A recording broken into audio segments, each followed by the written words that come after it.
قرآن کھلتا کب ہے؟ رمضان میں، پھر پورے رمضان تک بند رہتا ہے، پھر جب رمضان کا مہینہ آئے گا تب وہ کپڑے سے کھلے گا، دھول اس وقت دھول صاف ہوگی، اپنے جہیز کے برتن روز دھوئے گی، اماں کی اور باپ کی طرف سے ملے ہوئے برتن روز دھوئے گی، لیکن قرآن جس جزدان میں لپٹا ہوا ہے اس کو مہینوں ہو جاتے ہیں، اس کو صاف کرنے کی نوبت نہیں۔ جس طریقے سے بے نمازی عورت بے نمازی آدمی کے ساتھ نہیں رہ سکتی، اسی طریقے سے نمازی شوہر کے ساتھ بے نمازی عورت نہیں رہ سکتی۔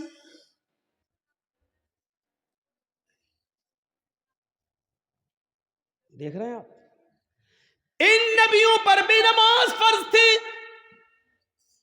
یہ الگ بات ہے کہ کسی نبی کے اوپر 2 رکعت فرض تھی، کسی نبی کے اوپر 4 رکعت فرض تھی، کسی نبی کے اوپر 3 رکعت فرض تھی، کسی کے اوپر 2 ٹائم کی تھی، کسی کے اوپر 3 ٹائم کی تھی، صبح دوپہر شام، اور کسی کے اوپر 5 ٹائم بھی تھی، کسی کے اوپر 4 وقت کی بھی نماز فرض تھی۔ لیکن اللہ کے نبی جناب محمد رسول اللہ صلی اللہ علیہ وسلم جب نبی بنا کر بھیجے گئے تو آپ نے یہ نماز 5 وقت کی فرض کی، کیونکہ اللہ تعالیٰ نے 50 سے 5 وقت کی کر دی، اور جب 5 وقت کی فرض کر دی گئی تو نماز کا اصول یہ بنایا کہ فجر میں 2 رکعت رکھ دی، ظہر میں 4 رکعت رکھ دی، عصر میں 4 رکعت رکھ دی، مغرب میں 3 رکھ دی، اور عشاء میں 4 رکھ دی، کیونکہ کسی نبی کے اوپر 2 تھی، کسی کے اوپر 3 تھی، اور کسی کے اوپر 4 تھی، 2 سے کم نہیں تھی اور 4 سے زیادہ کسی کے اوپر فرض نہیں تھی۔ اس لیے اللہ کے نبی نے 2 بھی رکھی، 3 بھی رکھی اور 4 بھی رکھی، تاکہ لوگوں کو اس بات کا علم ہو جائے کہ میں کسی نبی کے خلاف نہیں ہوں، میں نے فجر میں 2 رکعت نماز فرض کی ہے تاکہ ان نبیوں کی بھی اقتدا ہو جائے جو 2 رکعت جو پڑھا کرتے تھے، 3 رکعت بھی میں نے مغرب میں رکھ دی ہے، کیونکہ کچھ نبیوں پر 3 وقت 3 رکعت فرض تھی، تو میں نے ان کو کی 3 رکعت بھی رکھ دی تاکہ اس نبی کی سنت بھی زندہ ہو جائے، اور جن نبیوں پر 4 رکعت فرض تھی ہم نے ظہر، عصر اور عشاء میں 4 رکعت فرض کر دی تاکہ اس نبی کی سنت پر بھی عمل ہو جائے۔ میں نبیوں کا مخالف نہیں ہوں، میں رسولوں کا مخالف نہیں ہوں، ہاں میں آخری نبی ہوں، اب طریقہ میرا چلے گا، اب راستہ میرا چلے گا۔ دنیا میں 3 ہی قسم کی مخلوق ہے، ایک مخلوق جو ہمیشہ کھڑی رہتی ہے جیسے پیڑ، درخت، پہاڑ، یہ کھڑے ہیں، کچھ مخلوق جھکی ہوئی ہوتی ہے جیسے بھینس، بکری، گائے، بھیڑ۔ آپ دیکھیے ہم لوگ جب ایسے رکوع میں چلے جائیں تو بالکل وہی شکل ہو جاتی ہے، اور کچھ مخلوق زمین سے چپکی ہوئی ہوتی ہے جیسے چھپکلی، چوہا، دیوار پہ بھی چڑھے گا تو چپکا ہوا ہوگا، زمین پہ ہوگا تو ایسے ہوگا۔ یہ 3 ہی قسم کی مخلوق ہے، چوتھی کوئی قسم نہیں ہے۔ اور اللہ کہتا ہے یسبح للہ ما فی السماوات و ما فی الارض، زمین و آسمان کی ساری مخلوق اللہ کی تسبیح بیان کر رہی ہے، اللہ کی حمد و ثنا بیان کر رہی ہے۔ اللہ کے نبی صلی اللہ علیہ وسلم نے نماز میں یہ تینوں کنڈیشن لاگو کر دی ہے۔ اللہ اکبر، اے اللہ یہ پہاڑ بھی تیری حمد و ثنا بیان کرتے ہیں، یہ درختوں کے پتے بھی حمد و ثنا بیان کرتے ہیں۔ اگر تجھے کھڑے ہو کر کی جانے والی عبادت زیادہ پسند ہے درختوں کی، پہاڑوں کی، تو دیکھ میں کھڑا ہوں، اللہ اکبر، میری اس ادا کو قبول کر لے۔ اگر تجھے 4 پیر والے جانوروں کی عبادت زیادہ پسند ہے تو دیکھ میں جھک گیا ہوں، اللہ اکبر، میں نے رکوع کر لیا ہے، دیکھ میں نے بھی ان کی طرح شکل بنا لی ہے۔ اگر تجھے چھپکلی، چوہے اور زمین پر رینگنے والے کیڑے مکوڑے، سانپ بچھوؤں کی عبادت اور ان کی تسبیح پسند ہے تو دیکھ میں سجدہ کر رہا ہوں، اللہ اکبر، زمین پر چپک گئے، سجدہ کر لیا۔ اے اللہ اگر تجھے یہ حیات پسند ہے تو میں بھی اس حیات کو کر رہا ہوں۔ تینوں چیزیں نماز کے اندر لاگو کر دی ہیں. پتہ نہیں اللہ کو کون سی ادا زیادہ پسند ہے. اللہ تینوں اداؤں میں سے جو تجھے پسند ہے وہ قبول کر لے. آئیے ایک اور چیز بتاتا ہوں آپ کو. اللہ کے نبی صلی اللہ علیہ وسلم کے پاس چند صحابہ آتے ہیں. ہاں سنیے زبردست چیز. چند صحابہ آتے ہیں اور آ کر کہتے ہیں اے اللہ کے نبی صلی اللہ علیہ وسلم، میں جب مسجدوں میں نماز پڑھنے جاتا ہوں تو یہ کافر کان لگا لگا کر سنتے ہیں، دیواروں پر کان لگا کر سنتے ہیں. جب ہم زور سے مسجدوں میں نماز کی حالت میں قرآن کی تلاوت جب میں زور سے کرتا ہوں تو یہ کافر سن لیتے ہیں باہر سے. پھر یہ مسجدوں میں گھس جاتے ہیں اور بے تحاشا مارتے ہیں. اتنا مارتے ہیں کہ مارتے مارتے پیڑتے پیڑتے ہمیں بدحال کر دیتے ہیں، لہو لہان کر دیتے ہیں. اللہ کے نبی نے پوچھا اچھا یہ بتاؤ وہ کس وقت کان لگا کر سنتے ہیں تمہاری دیواروں پر؟ کہا اللہ کے نبی شام کو جب کام کر کے واپس آتے ہیں، بہت دیر ہو گئی، تقریباً 1.5 گھنٹہ 1 گھنٹہ، وہاں بڑا شور ہو رہا ہے، وہ پیچھے وہ لوگ سن ہی نہیں رہے، پتہ نہیں کیا خرافاتیں کر رہے ہیں. بچے نہیں ہیں اس میں، کچھ بڑے بھی ہیں. ادھر دیکھیے وہ پیچھے، اور ابھی تک نہیں سن رہے. دیکھو وہ پھر چھلانگ لگا رہا، کود رہا، ان کی آواز یہاں تک آ رہی ہے. کوئی ایسا آدمی نہیں ہے جو ان کو بھگا دے، ان کو کہہ دے گھر جائے.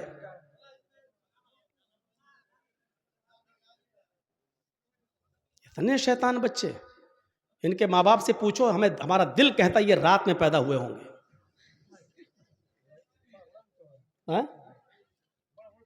ہاں بڑا بڑا بھی ہے، ہم کو یہاں سے دکھ رہا ہے. ابھی نگاہیں اتنی کمزور تھوڑی ہوئی ہماری. پوچھا اللہ کے نبی صلی اللہ علیہ وسلم نے اچھا یہ بتاؤ کہ وہ کس وقت کان لگا کے سنتے ہیں؟ کہا اللہ کے رسول وہ جب شام کو کام کر کے واپس آتے ہیں، جب تو وہ کان لگا کر سنتے ہیں. یعنی عصر کے وقت. تو اللہ کے نبی صلی اللہ علیہ وسلم نے فرمایا اچھا تو کان لگاتے ہیں وہ دیواروں پر؟ کہاں. تو ٹھیک ہے، پھر عصر میں تم قرآن کی قرأت زور سے کرنا بند کر دو، یعنی آہستہ پڑھ لو. اور کب کان لگاتے ہیں؟ کہ اللہ کے رسول قیلولہ کرتے وقت. ہم لوگ جب دوپہر میں کام کر کے آتے ہیں، گھر میں کھانا کھا کے تھوڑا سوتے ہیں، قیلولہ یعنی ظہر کی نماز کے وقت وہ کان لگا کر سنتے ہیں اور ہم کو پکڑ کے مارتے ہیں جب ہم زور سے قرآن کی تلاوت کرتے ہیں تب. تو اللہ کے نبی نے کہا ظہر میں بھی تم قرآن کو آہستہ پڑھو. دیکھیے آپ نے یہ نہیں کہا کہ نماز گھر میں پڑھ لو. مقامی آدمی ہو جو کہیں کا رہنے والا ہو، آپ اپنے گاؤں کے رہنے والے ہیں تو آپ اپنے گھر پہ نماز نہیں پڑھیں گے. کوئی مسافر آدمی ہے، سفر سے آیا ہے، تو وہ جہاں ٹھہرا ہے، جہاں رکا ہے، وہ نماز پڑھ سکتا ہے اپنے مقام پر جہاں وہ ٹھہرا ہے، اس لیے کہ اس کو قصر میں کرنا ہے، 2 رکعت پڑھنا ہے. اور مسافر ظہر اور عصر ایک ساتھ پڑھ سکتا ہے، مغرب اور عشاء ایک ساتھ پڑھ سکتا ہے، وہ 2 نمازیں ملا سکتا ہے، اس کو گنجائش ہے. لیکن مقامی آدمی کو نہیں. اللہ کے رسول نے ان سے کیا کہا؟ اچھا ظہر میں مارتے ہیں اور عصر میں مارتے ہیں؟ کہاں. تو ٹھیک ہے ظہر میں آہستہ پڑھ لو اور عصر میں آہستہ پڑھ لو. اچھا یہ بتاؤ مغرب میں؟ کہ اللہ کے رسول وہ بہت دیر سے آتے ہیں تو مغرب میں وہ کان لگا کے نہیں سنتے ہیں. تو آپ نے فرمایا پھر مغرب میں قرآن کی تلاوت زور سے کرو. اچھا عشاء میں؟ ہاں اللہ کے نبی جب وہ گھر کاروبار کر کے کھیتی باڑی کر کے واپس آتے ہیں تو عشاء میں بھی کان لگا کے سنتے ہیں. آپ نے ہاں تو وہ عشاء میں بھی نہیں سنتے ہیں کیونکہ تھکے ہوئے ہوتے ہیں، کھانا کھایا اور سو گئے. مغرب کے بعد آتے ہیں، سنتے نہیں ہیں، اس لیے آپ نے کہا مغرب میں پڑھو زور سے. عشاء کی نماز آپ اتنی دیر سے پڑھتے ہیں کہ ان کو نیند آ جاتی ہے، وہ عشاء میں بھی نہیں سنتے. آپ نے فرمایا تو عشاء میں بھی پڑھو. اچھا فجر میں؟ کہ اللہ کے نبی فجر میں تو وہ خود ہی گھوڑا بیچ کے سوتے رہتے ہیں. تو آپ نے کہا پھر فجر میں بھی زور سے تلاوت کرو.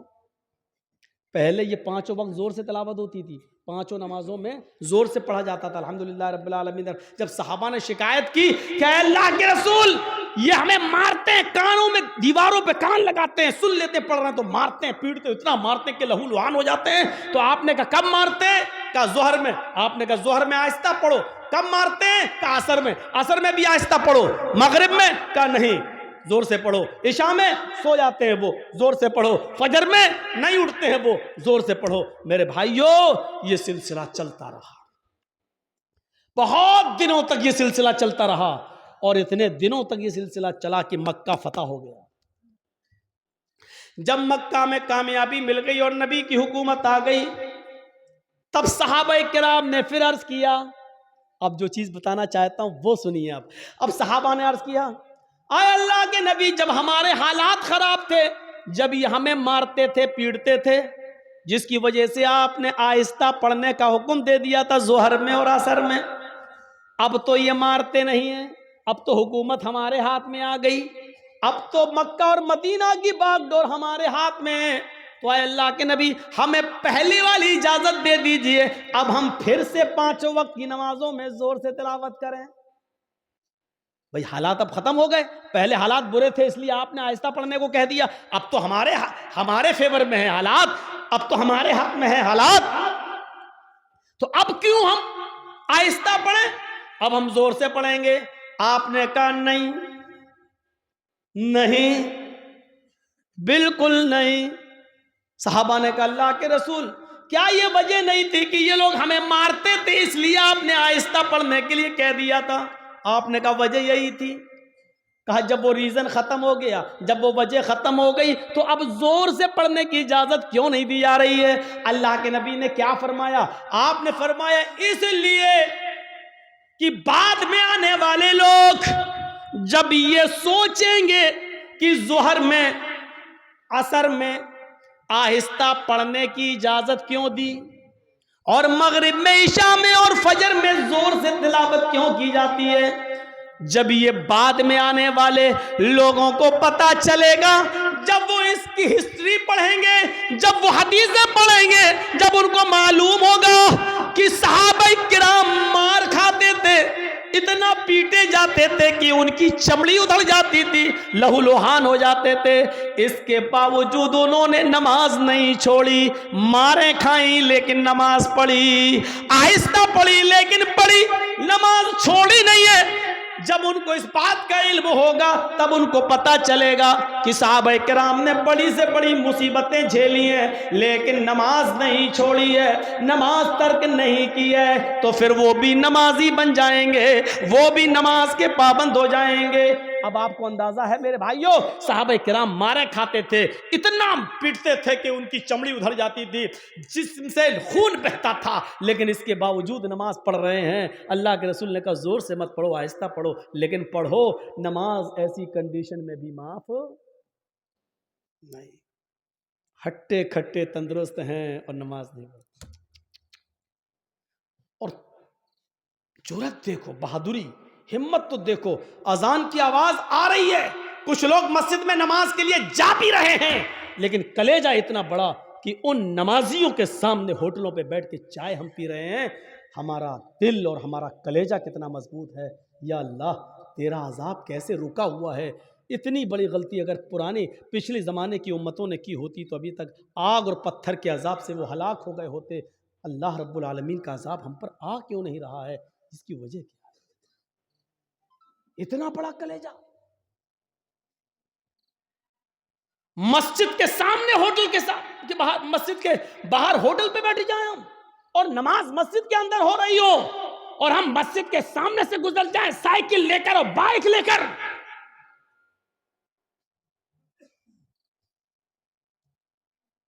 یہ مسجد دن بھر میں 5 مرتبہ بد دعا دیتی ہے، الہ العالمین ان لوگوں نے مجھے بنایا تو بڑی شان سے، جلسے کرا کرا کے، چندے کر کر کے، سیمنٹ لے لے کے، بوریاں لے لے کر، اینٹیں لے لے کر ہمیں بنایا تو بہت اچھا ہے، خوبصورت بنا لیا، مینارہ بھی بنا دیا، بڑی عالیشان بنا دیا، لیکن الہ العالمین انہوں نے مجھے ویران کر دیا، بنانے کے بعد مجھے آباد نہیں کیا. اے اللہ انہوں نے میرا پیٹ نہیں بھرا، اللہ انہوں نے مجھے بنانے کے بعد میرے پاس نہیں آئے، میری گود میں نہیں آئے. اے اللہ جس طریقے سے انہوں نے مجھے بنانے کے بعد ویران کر دیا، اے اللہ تو ان کی زندگیوں میں ویرانی پیدا کر دے، اللہ جس طرح انہوں نے مجھے برباد کیا تو ان کو برباد کر دے، اللہ جس طریقے سے انہوں نے ہمیں بنا سوا کر درست کرنے کے بعد ہمیں بھلا دیا ہے، اے اللہ تو ان کو بھلا دے۔ میرے بھائیوں، یہ مسجدوں کی کہیں بد دعاؤں کا نتیجہ تو نہیں جو ہمارے حالات ہی ہے، جو ہمارے حالات ہی ہیں۔ پہلے زمانے میں جب جنگیں ہوتی تھی، نماز کا وقت ہو جایا کرتا تھا، بادشاہ نماز کی حالت میں بادشاہ جنگ کی حالت میں نماز کے لیے کھڑا ہو جاتا تھا، دوسرا بادشاہ یہ سمجھتا تھا کہ یہ کیا ہو رہا ہے، بتایا یہ نماز پڑھ رہے ہیں، اللہ کو یاد کر رہے ہیں، اللہ سے دعا کر رہے ہیں۔ وہ بادشاہ اپنی فوج لے کر بھاگ جاتا تھا، یہ کہتے ہوئے کہ جو قوم تیروں اور تلواروں کہ سایوں میں بھی اپنے رب کو نہ بھولتی ہو تو اس کا رب اسے کیسے بھول جائے گا۔ جو قوم تلواروں کے سایوں میں پلی ہوئی ہو، تیروں تلواروں کے سایوں میں جو نماز ادا کر رہی ہو، ایسی پوزیشن میں بھی وہ اپنے رب کو بھول نہیں رہی ہو، اپنے رب کی عبادت کر رہی ہو، پھر اس کا رب ہمارے ساتھ کیا کرے گا اگر ہم نے ان کو اس پوزیشن میں مارا؟ وہ اپنی فوج، اپنے ہتھیار، اپنے گھوڑے، اپنا سارا ہتھیار وہیں پر ڈال کر بھاگ جایا کرتے تھے، یہ کہتے ہوئے کہ اے اللہ والو ہم تمہارا مقابلہ نہیں کر سکتے، اے اللہ والو ہم تمہارا مقابلہ نہیں کر سکتے۔ میرے بھائیوں، کل تک ہمارے یہ حالات تھے، آج ہمارے حالات یہ ہیں، ہماری مسجدوں میں نماز ہو رہی ہے لیکن کافروں کی بارات بجتی ہوئی جاتی ہے، ان کے بینڈ بجتے ہوئے جاتے ہیں، ان کے گانے بجتے ہوئے جاتے ہیں، لیکن ہماری اذان کی آواز یا نماز کی قرات بھی ہو رہی ہو تو ان کو کوئی فرق نہیں پڑتا، کیونکہ جب اذان اور نماز کے وقت ہم نے اپنی ٹی ویوں کو بند نہیں کیا ہے، جب ہم نے اپنے گھروں میں ٹی ویاں چلانا شروع کر دی تو پھر کافروں کے دلوں سے بھی ہمارا رعب و دبدبہ نکل گیا، کافروں کے دلوں سے بھی ہمارا رعب و دبدبہ ختم ہو گیا۔ کیوں ہوگا؟ ہم نے کافروں کے دلوں میں اپنی عزت بنائی کہاں ہے؟ کہاں بنائی ہے ہم نے اپنی عزت؟ غزوہ احزاب کا وہ موقع یاد کرو، سنو، صرف ایک نماز تھی، بس ایک، وہ بھی اللہ کے رسول صلی اللہ علیہ وسلم نبی کی ایک نماز، اور وہ بھی چھوٹی نہیں تھی، بس صرف اس کا اصل وقت نکل گیا تھا۔ غزوہ، جنگ ہو رہی ہے، نام ہے اس غزوے کا غزوہ احزاب۔ اور سنو، کلیجہ سنبھال کر سنو، دل سنبھال کے سنو اس واقعے کو۔ غزوہ احزاب، کافروں کی طرف سے تیر چل رہے ہیں، مسلمانوں کی طرف سے بھی تیر چل رہے ہیں۔ یہ جنگ اتنی خطرناک ہوئی کہ عصر کی نماز کا وقت آ گیا، لیکن صحابہ کرام سنبھل نہیں پائے، کوئی ادھر تھا کوئی ادھر تھا، نماز پڑھیں تو کیسے پڑھیں؟ ایک ساتھ ہوتے تو چلو آدھے پڑھ لیتے، آدھے جنگ کرتے، پھر یہ جو آدھے پڑھ چکے ہوتے یہ جنگ میں چلے جاتے، جو چھوٹ گئے وہ بعد میں پڑھ لیتے، لیکن کوئی ادھر ہے کوئی ادھر ہے۔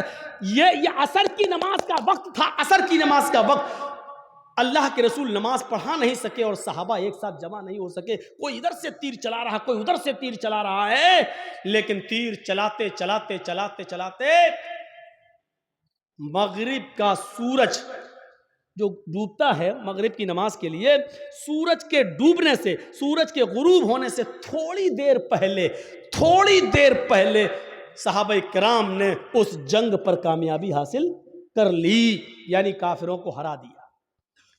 لیکن عصر کی نماز کا وقت نکل گیا۔ سنیے، عصر کی نماز کا وقت نکل گیا تھا، جلدی سے وہیں صحابہ نے تیمم کیا اور وضو بنا، تیمم پانی تو تھا نہیں، جلدی سے تیمم کیا اور نماز پڑھنا شروع کر دی۔ سورج ڈوبنے سے، غروب ہونے سے پہلے پہلے اللہ کے نبی نے اور صحابہ نے عصر کی نماز پڑھ لی۔ صرف وقت نکل گیا، جو پڑھنا چاہیے تھا پونے، ہم لوگوں کے یہاں کتنے بجے ہوتی ہے عصر؟ آپ کے یہاں کتنے بجے ہو رہی ہے عصر؟ 2:45 پر؟ ہاں، کہیں 3:30 پہ بھی ہو رہی ہوگی، 3:15. آپ کی مسجد میں کتنے بجے ہو رہی ہے؟ 3:15. اب 3:15 کی جگہ پر کوئی آدمی 5:15 پہ نماز پڑھے تو وقت نکل گیا ہے نا اس کا عصر کا. مان لیجئے 5:30 پہ سورج ڈوب رہا ہے اور 5:15 پہ آدمی نماز پڑھ رہا ہے تو سورج ڈوبنے سے پہلے ہی تو پڑھ رہا ہے. وہ سورج غروب ہونے والا ہے. جلدی سے اللہ کے رسول نے اور صحابہ نے تیمم کیا اور نماز پڑھ لی. اور پڑھنے کے بعد جو جملے کہے وہ سنو, جو جملے کہے ان کافروں کے لیے وہ سنو. مَلَأَ اللَّهُ بُيُوتَهُمْ وَقُبُورَهُمْ نَارًا كَمَا حَبَسُونَا وَشَغَلُونَا عَنِ الصَّلَاةِ الْوُسْطَىٰ. بخاری شریف کی حدیث کے الفاظ ہیں. اللہ کے نبی فرماتے ہیں الہ العالمین, جن کافروں کی وجہ سے آج ہماری عصر کی نماز کا اول وقت نکل گیا, اے اللہ جن کافروں کی وجہ سے آج میری عصر کی نماز کا اصلی وقت نکل گیا, وقت پر ہم نماز نہیں پڑھ سکے, سورج ڈوبنے سے پہلے آج ہم نے عصر کی نماز پڑھی, اس کے ذمہ دار یہ کافر ہیں, یہ جنگ کرنے والے, ان کی وجہ سے میری عصر کی نماز کا وقت نکلا ہے. مَلَأَ اللَّهُ بُيُوتَهُمْ, اے اللہ ان کے گھروں کو تو آگ سے بھر دے, اے اللہ ان کے گھروں میں آگ لگا دے, اے اللہ ان کے گھروں میں تو آگ سے بھر دے. نماز کے وقت اپنے گھروں میں بیٹھنے والوں, نبی اکرم کی اس بد دعا پر ذرا غور کرو. مَلَأَ اللَّهُ بُيُوتَهُمْ, اے اللہ ان کے گھروں کو تو آگ سے بھر دے. میرے نبی نے کبھی کسی کو بد دعا نہیں دی. مار کھایا پھر بھی معاف کر دیا. نبی کی بیٹی کو جس نے پیٹ پھاڑا, حبار ابن اسود نے تیر مار کر, نبی کی بیٹی زینب کے پیٹ میں حمل تھا, بچہ تھا, تیر پیٹ میں لگتا ہے, بچہ گر جاتا ہے. زینب مدینے پہنچتی ہیں, ہوش میں آتی ہیں تو ان کو پتا چلتا ہے کہ میرے پیٹ کا بچہ گر گیا ہے, ضائع ہو گیا ہے. اس صدمے کو وہ برداشت نہ کر سکی, انتقال کر گئی. 10 سال کے بعد جب حبار ابن اسود سامنے آیا اور مدینے میں اللہ کے نبی سے معافی مانگنے لگا کہ مجھے معاف کر دو, میں بھی مجرم ہوں اور آپ کی بیٹی کا قاتل ہوں. 10 سال پہلے آپ کی بیٹی کے پیٹ میں تیر مارا تھا, حمل گر گیا تھا. نبی اکرم کی آنکھوں میں آنسو آ گئے, بیٹی کی یاد آ گئی, رونے لگی. لیکن کہتے ہیں حبار, میری بیٹی کے قاتل میں نے آج تک اپنے لیے اور اپنے خاندان کے لیے کبھی بدلہ نہیں لیا. آج تو نے معافی مانگی, جا, میں نے تجھے بھی معاف کر دیا, جا جا جا حبار, میری بیٹی کے قاتل, میں نے اپنی بیٹی کے قتل کا خون معاف کر دیا. وہ حمزہ جو نبی کا چچا اور ہندا نے پیٹ پھاڑا, ناک کاٹی, کان کاٹا, زبان کاٹی, اور اسی میں دھاگا ڈال کر ناک, کان, زبان کا ہار بنا کر اپنے گلے میں پہنا. وہ ہندا جس نے حمزہ کا پیٹ پھاڑ کے کلیجہ نکالا اور چبایا, ہمت نہیں کر سکی اس کو کھانے کی, تھوک دیتی ہے. کٹی ہوئی گردن, پھٹا ہوا پیٹ, نکلا ہوا کلیجہ, کٹی ہوئی ناک, کٹا ہوا کان, کٹی ہوئی زبان. یہ لاش جب نبی کے سامنے آئی تو آپ کی آنکھوں میں آنسو آ گئے اور کہا, اے حمزہ, قیامت تک جتنے بھی لوگ اللہ کی راہ میں قتل کیے جائیں گے یہ شہید ہوں گے, لیکن تو قیامت کے دن سید الشہداء بنا کر اٹھایا جائے گا, تمام شہیدوں کا سردار بنا کر اٹھایا جائے گا. ایسا حال کرنے والی ہندا جب نبی کے سامنے آئی تو آپ نے کہا, کیا چاہتی ہو؟ معافی. آپ نے کہا, ہندا جا میں نے تجھے بھی معاف کر دیا، او میرے چچا کی قاتل جا میں نے تجھے بھی معاف کر دیا، میری چچا کی لاش کو بگاڑنے والی جا میں نے تجھے بھی معاف کر دیا، لیکن انسان ہوں، برا لگتا ہے، تو میرے سامنے مت آنا، کیونکہ جب تو میرے سامنے آئے گی تو مجھے چچا کی لاش یاد آ جائے گی۔ ہمارے نبی نے کبھی کسی کو بد دعا نہیں دی۔ طائف والوں نے اتنا مارا کہ سر پھٹ گیا، سر سے خون نکلا، پیروں پہ گرا، خون جم گیا، جوتے تک اتر نہیں پا رہے تھے اس جمے ہوئے خون کی وجہ سے۔ دو فرشتے آئے، اے اللہ کے نبی کہو تو ان طائف والوں کو دو پہاڑیوں کے بیچ میں پیس دوں۔ میں جب گیا تھا حج کے عمرے کے لیے تو میرے وہاں بہت پروگرام کرائے گئے تھے، جدہ میں ہوئے، دمام میں ہوئے، اور مکے میں ہوئے، مدینے میں ہوئے، تو ہم کو طائف بھی لوگ لے کر گئے، اور وہ پہاڑی ہم کو دکھائی تھی لوگوں نے وہاں طائف کے اندر، جس پہاڑی پر چڑھ کر کافروں نے نبی اکرم کو پتھر مارے۔ وہاں کے لوگ جو تھے وہ ان لوگوں نے بتایا کہ مولانا صاحب یہ وہ جگہ ہے، یہاں نبی کھڑے تھے، اوپر سے کافر پتھر مار رہے تھے۔ اس جگہ کو دیکھا ہے ہم نے اپنی آنکھوں سے، کافی اونچائی پر پتھر مار رہے، زور سے پتھر، اونچائی سے پتھر ماریں گے اور وہ نبی کے سر پہ لگے گا تو کتنی زور سے لگتا ہوگا۔ فرشتے موجود، وہ دونوں پہاڑی جس کے بیچ میں طائف بسا ہوا ہے، اگر اس پہاڑی کو یہاں سے لایا جائے، اس پہاڑی کو یہاں سے لایا جائے، دونوں کو ملایا جائے تو اس پہاڑی کے بیچ میں جتنے لوگ رہتے ہیں کب پس کے سرما بن جائے کچھ نہیں کہا جا سکتا۔ فرشتوں نے کہا آپ کہیے تو ان طائف والوں کو اس دونوں پہاڑیوں کے بیچ میں لا کر پیس دیں، ان کو کچل دیں، ان کو ختم کر دیں، ان کو برباد کر دیں۔ تو اللہ کے رسول نے کیا کہا؟ نہیں۔ فرشتوں نے دوبارہ کہا تو اللہ کے نبی نے فرمایا اللہم اہد قومی فإنہم لا یعلمون۔ اے فرشتوں نہیں ان کو مارو نہیں، اللہ ان کو ہدایت دے گا اور انشاءاللہ ان کی پشت سے آنے والی نسلیں مسلمان ہوں گی، ان کی نسلیں کلمہ پڑھنے والی ہوں گی، مجھے نبی ماننے والی ہوں گی۔ اے اللہ تو ان کو ہدایت دے، یہ مجھے جانتی نہیں ہے کہ میں کون ہوں۔ آپ نے اس موقع پر بھی بدلہ نہیں لیا۔ دیکھ رہے ہیں آپ، بیٹی کے قاتل کو معاف کر رہے ہیں، بدلہ نہیں لے رہے ہیں، ہندا کو معاف کر رہے ہیں، انتقام نہیں لے رہے ہیں۔ طائف میں پتھر کھانے کے باوجود فرشتے پتھروں کا طائف والوں کو پیسنا چاہتے ہیں، لیکن نبی انتقام نہیں لے رہے ہیں، کہہ رہے ہیں اے اللہ تو ان کو ہدایت دے۔ مار کھا کر دعائیں دینے والے نبی، لیکن آج اصول دیکھو، جس نے کبھی بد دعا نہیں دی آج وہ بد دعا دے رہا ہے۔ کیا کہہ رہا ہے؟ ملا اللہ بیوتہم، اے اللہ ان کافروں کے گھروں کو آگ سے بھر دے، اس لیے کہ آج انہوں نے میری بیٹی کو قتل نہیں کیا، میرے چچا کا کلیجہ نہیں نکالا، ناک نہیں کاٹی، کان نہیں کاٹا، انہوں نے آج مجھے نہیں مارا، بلکہ آج ان کی وجہ سے عصر کی نماز کا وقت نکلا۔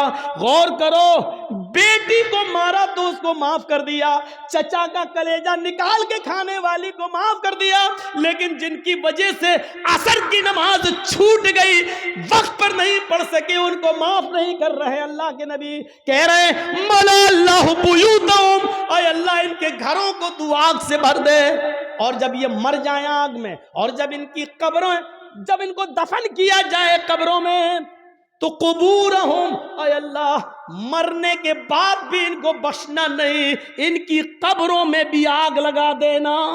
کتنی ڈینجر بد دعا ہے، اندازہ لگاؤ۔ نماز جن کی وجہ سے چھوٹ رہی ہے وہ بھی سوچیں۔ جرجی صاحب نماز پڑھتے ہیں،